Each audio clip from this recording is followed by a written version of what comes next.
Todo mundo gosta de associar as duas coisas e deve ser associado.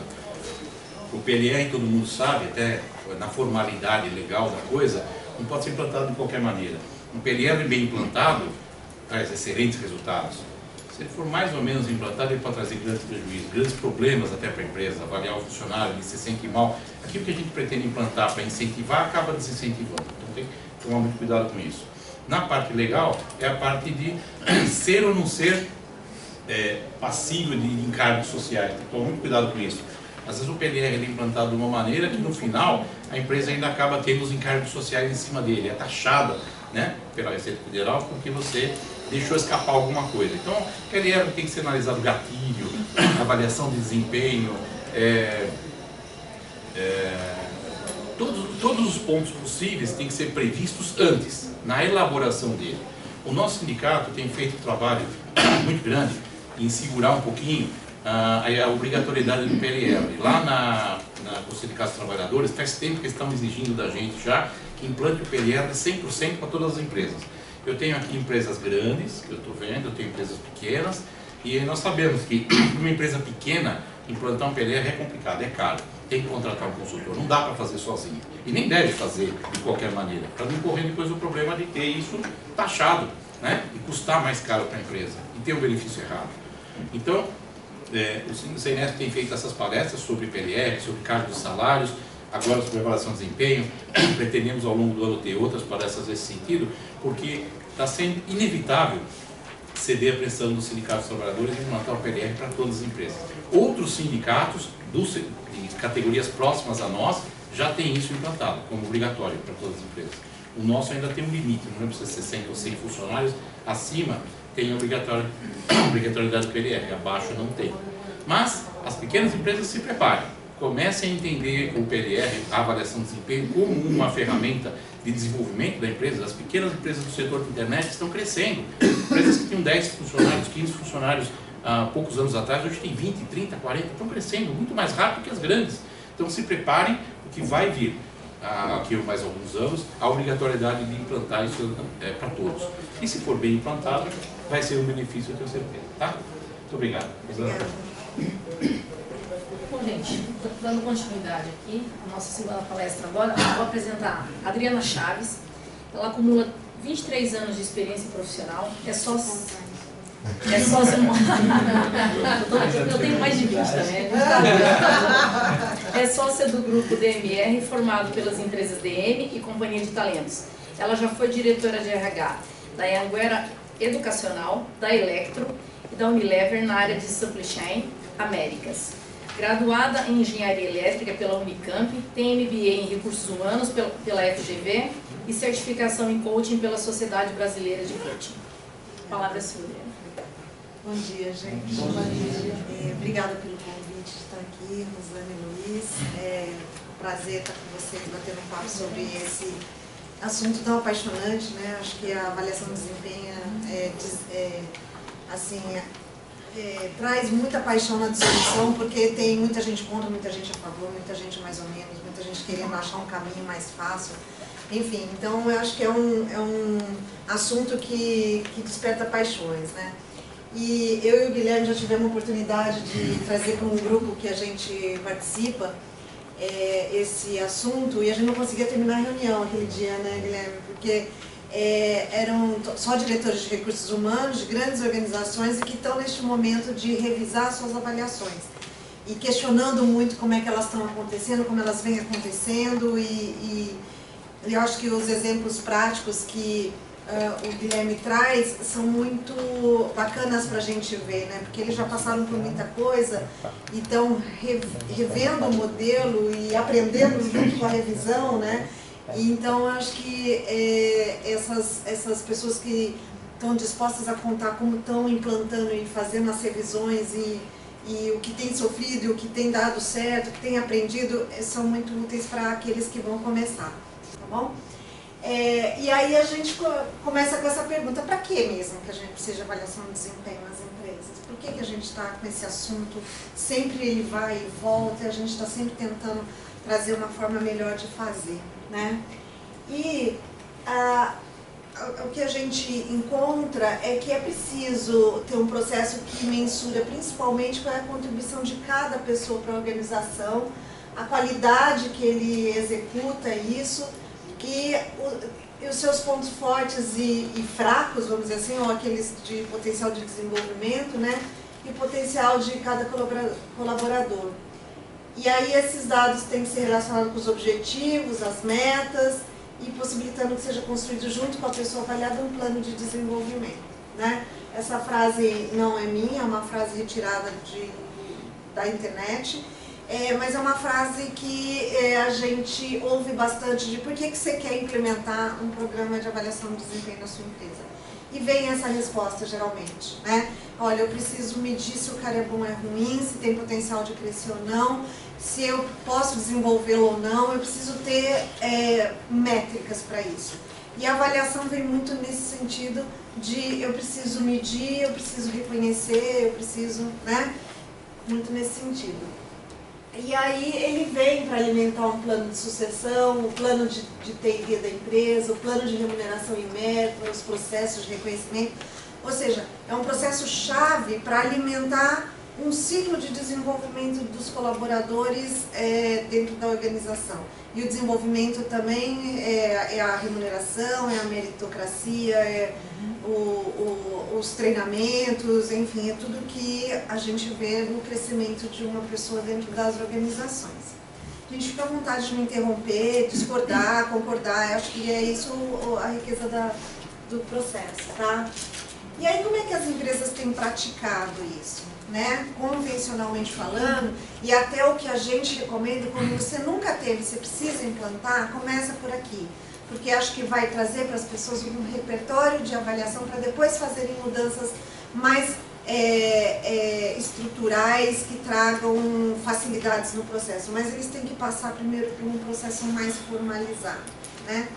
E aí, a primeira coisa é quais são as competências que vocês vão usar para avaliar essas pessoas. Então, definir essas competências, pode ser as competências, pode ser os valores, mas que tragam comportamentos que vocês acham adequados para a organização de vocês. Todos vocês aqui têm as competências da organização desenhado? Quem tem desenhado já as competências? Não? Então, assim, é o que eu recomendaria, começa por aí. É porque aqui vocês vão definir quais são os comportamentos que vocês aceitam ou que não aceitam dentro das organizações, né? Porque a gente fala muito de avaliação de desempenho somente pelo desempenho das metas, o PLR ou as metas, os objetivos da organização, alcançou ou não alcançou, o plano de trabalho fez ou não fez, mas a gente não fala do comportamento. Só que o que vai fazer com que uma pessoa realmente cresça, atinja os objetivos, tenha capacidade de suceder alguém, são os comportamentos dela. Isso que vai fazer com que ela realmente atinja tudo isso. Então, definir aquilo que é aceitável e não aceitável, que se precisa ou não precisa, é o primeiro ponto, né? A partir desse momento, você vai recrutar e selecionar as pessoas com esses comportamentos. Eles têm, eles não têm esse comportamento, né? Já selecionou correto? Então vamos lá, a gente pode avaliar. Em que ponto da régua que eles estão dentro desse comportamento? Está um pouquinho para cá ainda, já está para lá, já ultrapassou o que eu preciso? E aí avalia, né? Depois que avalia, vamos ver um plano estruturado para desenvolver essa pessoa. Depois que você desenvolve, vamos lá, então vamos ter um processo de meritocracia. Essas pessoas que têm maior destaque são aquelas que eu quero que fiquem por mais tempo, portanto eu tenho uma remuneração, um tapinha nas costas, uma premiação, não sei lá o que, mas tem algum tipo de reconhecimento para essas pessoas continuarem com a gente, né? E aquelas que não estão de acordo, não tem possibilidade de desenvolvimento, a gente não vê que é para a nossa organização, né? Às vezes não serve para essa, serve para aquela organização, ela pode ser desligada, mas de uma maneira bastante racional. E assim, até falando para a pessoa por que você está sendo, né? A pessoa entende por que está sendo. E aí, esse é um processo que a gente chama de gestão por competência, né? A gente realmente avalia as pessoas pelas competências que elas apresentam no seu dia a dia. E aí, como avalia competência, como é que a gente sabe que a pessoa tem ou não, tal, são outros assuntos que precisam vir à tona. A liderança precisa ser treinada, precisa entender as competências, precisa saber como que avalia a competência, né? Com que periodicidade isso. Então, tudo isso é uma definição que precisa ser feita para cada um dos negócios que estão aqui presentes. Okay? Existe um número ideal dessas tipos de competências? Quanto menos, melhor, eu diria. Tá? Fica mais simples e as pessoas podem facilmente falar dentro da organização: você não está agindo de acordo com a competência X ou Y. Se você faz um rol de competências, eu já vi empresas que têm 45 competências. Eu falo, gente, a pessoa nem sabe o que é, entendeu? Então, assim, 6 a 10, né, no máximo 12, eu acho que é ok. Mais do que isso, eu acho que fica muito complicado, tá? Mas vai muito de você conseguir englobar dentro das competências aqueles comportamentos que realmente são importantes para a sua empresa, né? Então, tem gente também que quer condensar tanto, que enfia tanta coisa numa só, que ninguém sabe exatamente o que ela é, né? Você acha que tem que ser definidas para a empresa como um todo ou por setores? Eu gosto do todo. Né? Você também? Assim, quando a gente fala dessas grandes competências, Os mais comportamentos os valores, básicos, né? Porque daí não é técnico. Não, o técnico, claro, por área. o técnico por área, mas o comportamento, para mim, tem que ser... Porque, assim, eu espero de todo mundo dessa empresa uma coesão de ação.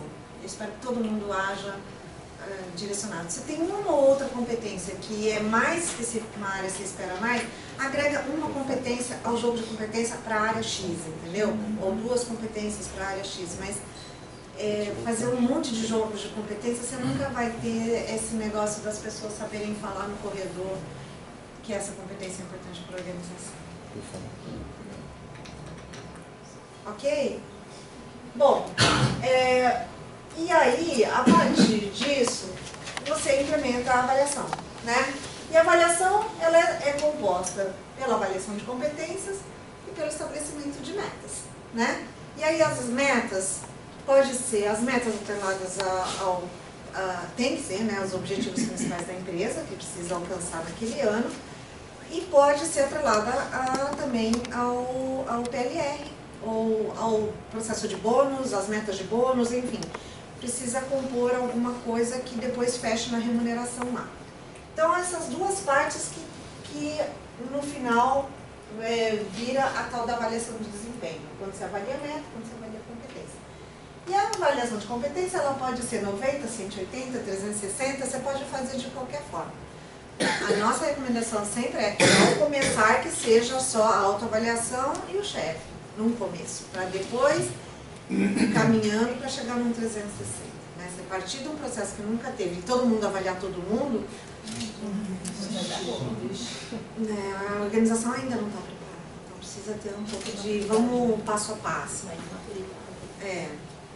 Né? E também não precisa ser para todos os níveis da organização. Você pode começar com a liderança, a partir do momento que a liderança já está segura com essa avaliação, você ir para o nível de analistas e depois para um nível mais técnico. Então, isso pode acontecer de uma maneira também faseada, né? Para você também não chegar com uma novidade que impacta a vida, a carreira de todo mundo de uma hora para outra. Você pode conseguir mais pessoas contra do que a favor esse consenso. Tá? Ok? Bom, e aí o processo se dá assim, você estabelece as metas, você estabelece as competências, avalia em certo momento, você põe, né, as metas valem do mês X ao mês Y, faz uma avaliação e vai para uma reunião de calibração, ou calibragem, né? Onde você vai juntar pessoas que podem falar de pessoas, né, do nível superior àquelas que serão faladas para calibrar. Olha, a competência está avaliada assim, as metas assim, e calibrar mesmo com as pessoas que estão agindo junto no mesmo time e tudo mais. Aí você começa a ter a diferenciação de quem vai precisar entrar num plano de TD ou para acelerar a carreira, ou para cobrir gap, ou aí você começa a ter um pouco mais de dados para compor seu plano de T&D. Você começa a ter a percepção clara de quem pode entrar para o plano de sucessão, para quais posições, né? Você pode definir um plano de desenvolvimento individual, né? O RH como chefe pode ajudar a ter esse plano individual. E por fim, pode ter um processo de reconhecimento totalmente ligado ao que sair daqui. Ok? Vocês já viveram esses processos? Sim, com calibragem, com tudo mais? Não tem segredo, né? Só que dá muito trabalho, né? Dá muito trabalho fazer isso. E é isso que as empresas estão questionando, né? É isso que as empresas estão... Dá muito trabalho.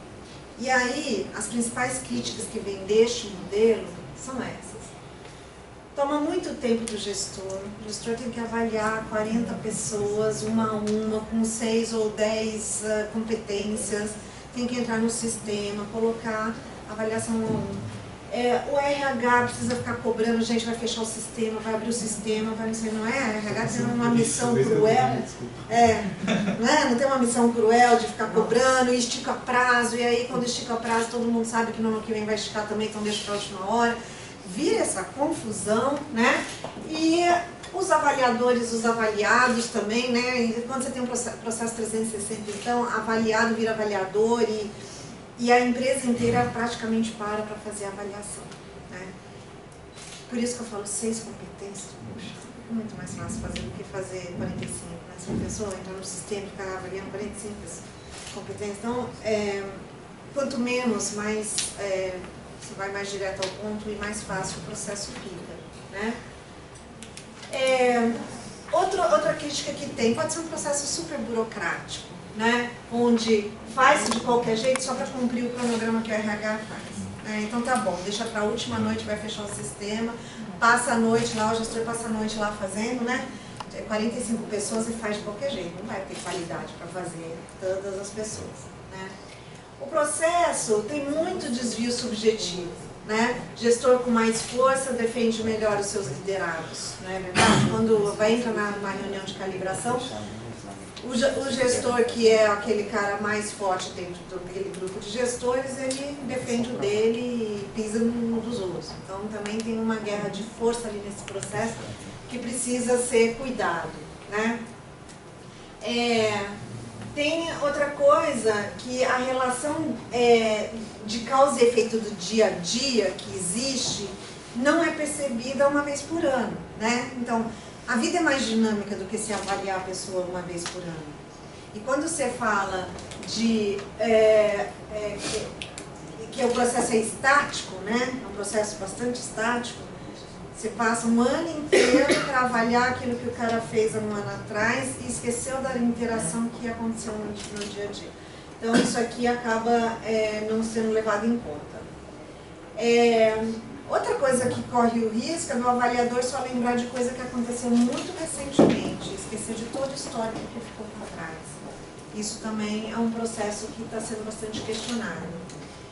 Tem um processo de competição que acaba sendo gerado, tanto do avaliado quanto do avaliador. Porque o avaliador quer ter os melhores avaliados e o avaliado quer ser melhor do que o outro que está sendo avaliado. Então tem sempre esse processo de competição, né? E aí tem um estudo recente, né, que a Neuro Leadership Institute dos Estados Unidos apontou que atribui uma nota às pessoas, né, pode ativar a mesma parte do cérebro responsável por ameaças físicas. Então, ainda assim, mesmo que o cara seja bem avaliado, ele está se sentindo ameaçado de receber uma nota de avaliação de desempenho, né? Então, é um processo que não é gostoso, né? É um processo necessário. E como é que a gente pode fazer isso de uma maneira que seja menos estressante para a organização, menos complicado, mas ainda assim efetivo, né? Eu acho que essa resposta ninguém tem ainda. Nós estamos tentando, observando, né? Fazendo boas tentativas, acho que tem empresas como a Accenture que estão fazendo, assim como tem outras que estão fazendo mudanças nesse modelo, mas ainda não temos a verdadeira e final conclusão conclusão, né, de esse está mais fácil e mais efetivo que os outros. Acho que tem um caminho bom, não é? Ok? Bom, e pegando... aqui eu pus as fontes da onde tem várias coisas aqui, tá? Então, depois eu mando Vai ficar disponível no site, está gravando, né? Tá. Mas, enfim, eu tenho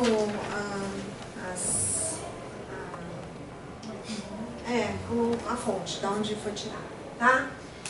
A Deloitte, ela fez uma estatística, uma pesquisa em 2014. É uma pesquisa que já tem aí 2 anos, mas ainda é bastante verdadeira a conclusão dela, né?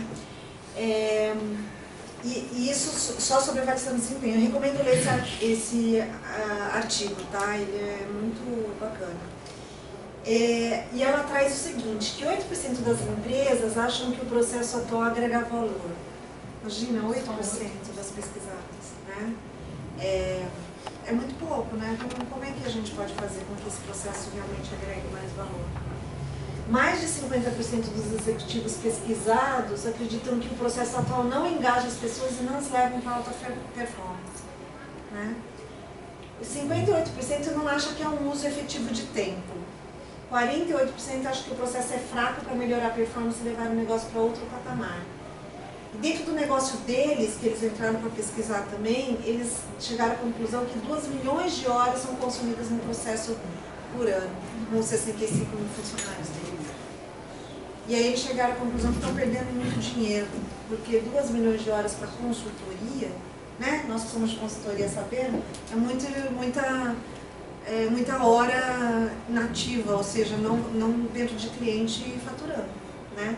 Então, isso tudo foi... O artigo é bem mais completo que isso, mas eu peguei as coisas mais chocantes, talvez, para trazer para a gente ver aqui, tá? Quer perguntar? Bom, e aí tem as experiências, né, que as empresas estão fazendo para tentar sair disso, tá? A própria Deloitte, em abril de 2015, ela começou a implementar um novo processo. E aí ela falou, nós não vamos mais cascatear objetivos, não vamos mais fazer revisões anuais e não vamos ter mais ferramenta 360, que era tudo que compunha o processo de avaliação deles, né? Eles fizeram um estudo para mobilizar a mudança desse processo. Então eles contaram as horas, eles revisaram a ciência de ratings e fizeram um estudo dentro da própria organização para saber o que eles fariam.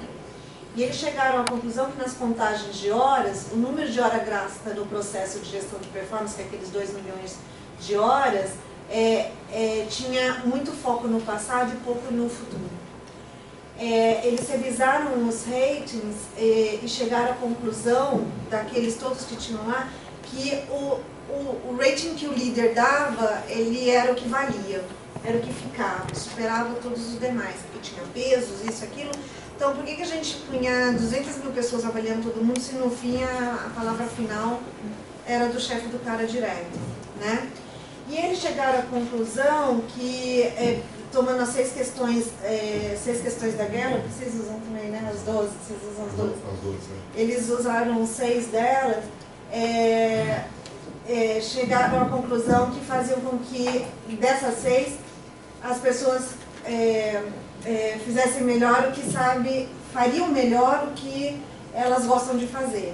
Então, por que ficar alocando as pessoas nas coisas que elas não gostam? Então, eles fizeram um estudo amplo dentro da consultoria toda e fizeram mudanças bastante significativas no processo de avaliação. E aí eles trouxeram alguns pontos. O primeiro, que eles tinham que reconhecer a performance através do variável. 100% do reconhecimento passou a ser variável, ou seja, se o cara é bom, ele ganha no variável. Pararam de fazer méritos mesmo, aumentos salariais, no salário mensal mesmo.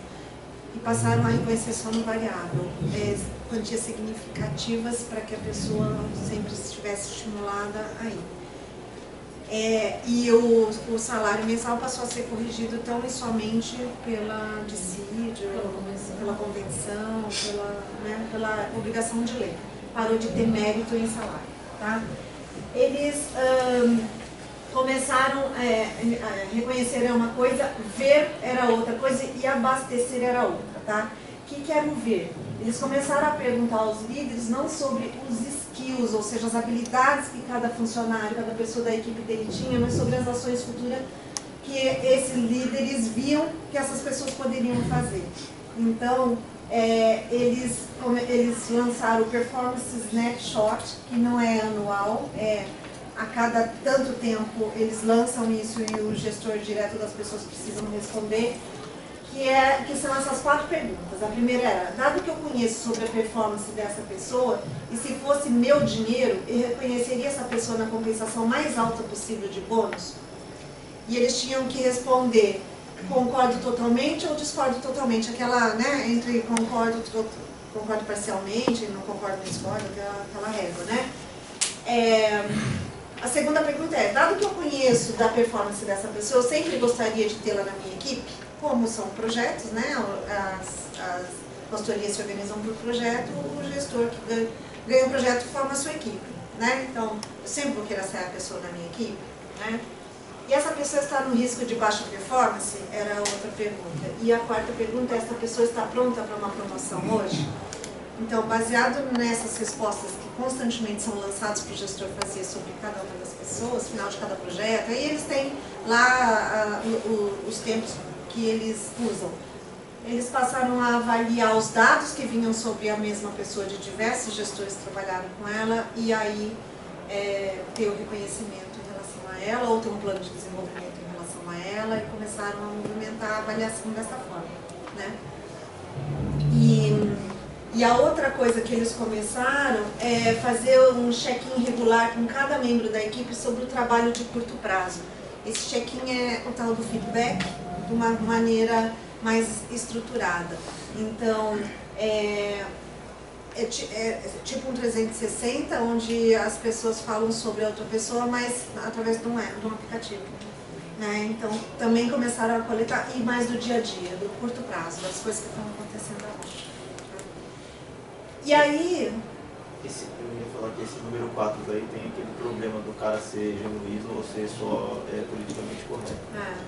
Mas aí você não fecha a opinião de uma pessoa só, você vai fechar, porque como as pessoas estão dentro de projetos, você vai fechar de vários chefes sobre a mesma pessoa. Não, sem dúvida, mas o problema é que o cara pode ser politicamente correto e não genuíno com a opinião dele. Tudo sempre vai poder, né? A gente sempre vai depender da boa fé das pessoas.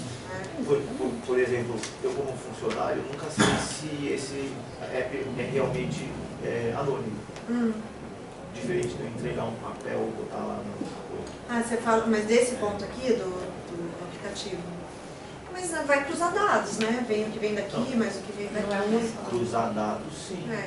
Mas aí o cara eventualmente acha uma anomalia lá, um spy que vai atrás de quem é que foi o cidadão que falou essa coisa. Não, mas não é anônimo isso, hein? Não, então não é anônimo. Então isso obriga com que o cara seja politicamente correto e não genuíno. Autêntico? Não acho não. Bom, acho que depende muito da cultura das empresas também, né? Foi o que o Guilherme falou no começo, hoje isso está mudando. As pessoas mais Eu acho que as antigas pessoas tendem a ser ainda estão mais presas a isso, mas a garotada pelo menos na nova empresa expressa realmente o que pensa e às vezes até nos choca, né? Nós mais critica antigos, até demais. às vezes até critica demais, é normal. Eu também acho, eu não tenho esse receio mais não. Até porque tem tantas outras formas de entender o que está acontecendo, que não é só essa resposta pura e simples. Que... Sim, não, sem dúvida, mas é que isso, de certa forma, dá uma, vamos dizer assim, borrada no seu resultado de toda essa energia. Não, mas aí você fala assim, olha isso aqui, eu sempre gostaria de tê-lo na minha equipe. Se você vê que o cara vai para o próximo projeto e leva sempre a mesma pessoa, é genuíno. Não, entendeu? sem dúvida. Se ele fica empurrando para outro, você descobre, né? Que não é. Acho que é um processo já avançado de avaliação. Então eu imagino que trabalho antes de um alinhamento, de maturidade dos gestores e dos líderes. Não, foi o que Então, ela aí eu falou acho que lá já atrás. está. Eu acho que para quem não tem avaliação de desempenho, tem um grande trabalho de alinhamento e maturidade, porque hoje eu tenho, por exemplo, na empresa, níveis de maturidade de coordenadores diferentes. Então, acho que esse é o primeiro passo para depois você chegar num desenho desse e ser sucesso. Mas foi o que eu falei lá no começo. Para quem nunca fez, eu recomendo fazer o tradicional, aquilo que toma muito tempo e tal, porque você vai educando as pessoas nesse processo. A Deloitte, como a Accenture, puderam fazer esses movimentos bruscos nesse momento, porque tinha uma cultura de avaliação. As pessoas estava muito consolidado, há muitos anos que a gente já fazia. A gente passou pela fase de fazer o checklist completo, entendeu? O feedback disso, daquilo. E a gente está evoluindo, aquilo que eu falei. A gente tem uma pergunta bem parecida com essa. Aí você começa a consolidar, se está trazendo resultado, não está trazendo resultado, vai adaptando. Mas assim, para chegar nesse nível de discussão muito aberta, requer uma maturidade da organização que é bem complicada. Por isso que eu falei lá no começo, se vocês vão começa com o BABA, que é aquele modelo que eu falei, define as competências, essas avaliações, seleciona, lá, tudo é o BABA aquilo lá, é o BABA que funciona bem para colocar uma cultura de avaliação dentro da empresa, né? E aí, quando ela estiver tomando tempo demais das pessoas, no sentido de ficar automático e não ser mais uma discussão gostosa de início, de que estamos aprendendo junto, estamos avaliando lá, aí já está na hora de trocar. Mas tem que começar por onde todos nós começamos, né? Ok? Aí tem alguns textos também que eu coloquei como referência aqui. Eu não sei se vocês viram um exame de que mês que foi? De setembro do ano passado, faz um ano quase já que teve, onde tinha na capa a GE falando que era a GE Accenture, tinha 3 empresas na capa, lembra? Não lembro quem era. Onde estavam questionando os modelos e trazendo novas propostas, né? E aí a Ana Caltabiano, não sei quem foi no Conar, ela apresentou o modelo lá, né? E eu não pude ver, eu queria ter visto colocar, como é que chama? O processo de constelação na avaliação. Acho bem audacioso, né? Bem audacioso, mas... e ela estava falando aqui, nós estamos estudando um modelo de cocriação da carreira com um processo mais fluido e dinâmico, né? E quando você fala cocriação, é você abrir o debate mesmo com os funcionários do que eles acham justo e honesto e o que de fato traria alguma coisa boa para a organização. Então, a cocriação é isso, vamos fazer juntos, né? Vamos montar junto esse processo de carreira, né, com vocês. E não mais vai ser uma receita de bolo de que passou deste gate, vai ser promovido, não passou, não vai ser. Vamos construir juntos, né? E até nessa época que a gente teve com ela numa palestra que ela deu para várias pessoas de recursos humanos que ela convidou para ir no centro de treinamento que eles tinham lançado no Rio de Janeiro, e ela falou assim, eu proibi todo mundo da minha equipe falar sobre esse assunto em qualquer seminário que seja, até que a gente tenha algum resultado de verdade, porque até agora a gente só está tentando, né? Quando a gente tiver um resultado de verdade, a gente realmente vai para o mercado e vai falar. Acho que ela já teve, então, né, para ela se expor no Conar, eu acho que já tem alguma coisa aí para contar, né? E aí, eles puseram que no lugar do feedback anual, os times foram estimulados a manter mais diálogo sobre carreira ao longo do ano. E aí, criaram vários processos de conversas mesmo, mais fluidas, mais frequentes, né? Para que as conversas de carreira fossem feitas no processo do ano e não uma vez por ano só. O LinkedIn começou a fazer bastante questionamento também, né? O LinkedIn tem 8.700 funcionários e 30 escritórios, né, no mundo, e eles começaram a rever. Então eles falaram o seguinte, que o funcionário também avalia seu chefe, e parte da equipe da sede lá no Vale do Silício começou a usar um software para registrar semanalmente conquistas e desafios. O chefe cria 5 perguntas por semana, que a equipe responde em 15 minutos, e essas respostas, por sua vez, são lidas e respondidas novamente pelo chefe em 5 minutos. Então, o feedback, só o feedback, não é a avaliação como um todo, mas o feedback ganhou uma agilidade muito maior. E, bom, o pessoal da REI também começou a revisar e diz que, então, eventos anuais são coisa do passado. E, nesse sentido, o planejamento estratégico passou a ser revisto a cada trimestre. E, a partir do momento que eles revisavam o planejamento, revisavam as metas também de todo mundo. E a avaliação de pessoal ganhou uma abordagem mais em tempo real, né? Então, aqui falando muito mais das metas do que dos comportamentos, das competências, né? Trimestralmente as metas são revistas. Isso dificilmente acontecia no passado. Você tinha uma meta anual, mesmo que fizesse sol ou chuva, conseguisse ou não, era naquelas metas que as pessoas seriam avaliadas. Ok? Obrigada. Obrigado.